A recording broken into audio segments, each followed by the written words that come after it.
Now, when it comes to actually drawing or understanding circuit diagrams, it's important to consider a few house rules. So with that in mind, I'm going to go ahead and just draw some sort of generic circuit, and we'll go ahead and explain from there.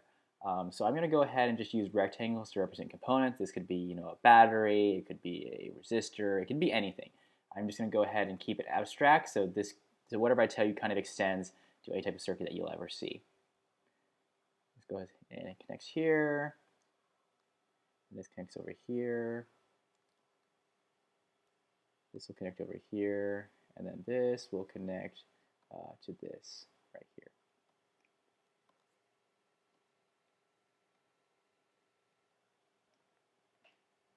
All right, let's go ahead and use a different color to explain things. We'll use red. Okay, so with that in mind, here is the generic circuit. And the idea behind this is that right over here, these are wires. And these are used to connect parts together. So in this case, it connects this little rectangle thing to this rectangle thing to this rectangle thing. So these are all connected. So these are also considered connections. And with that, you're also technically called nodes in a circuit. The reason why these are called nodes is the fact that this entire wire actually has the same voltage. So if I should say like V1 right here is also equal to V1 right here and V1 right here. So the voltage in this entire node system right here is exactly the same.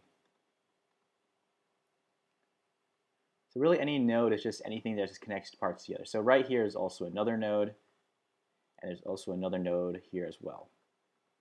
So there are in fact 3 nodes on this generic circuit.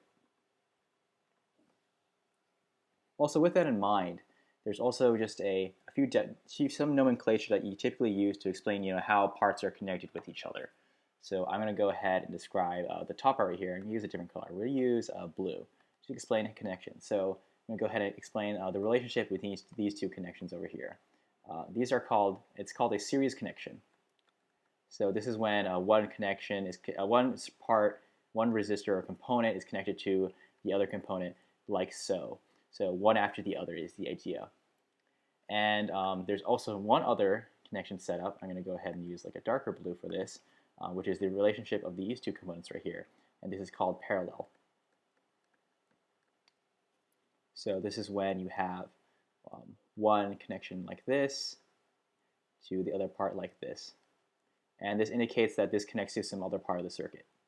So in this instance right here, this means that this will connect to the top 2 components right here, is how this circuit behaves.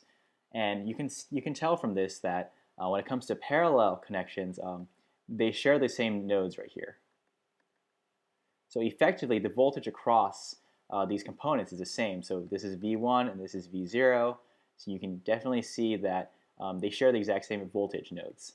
When it comes to series connections, though, the idea is that they share the same current. So current will flow in this particular direction. And the thing is, they don't actually share the same voltage point, so that's a slight little distinguishment from series. So the idea of series is that they share the same current. With parallel, they share the same voltage drop. And you can also see that current, because if you just think of this as a water model where water flows in one direction, you can see that water will flow in 2 directions when it comes to parallel and then combine at the end. So it'll go to the top right here, go to the bottom, and then what happens is that they'll eventually converge back at this one point.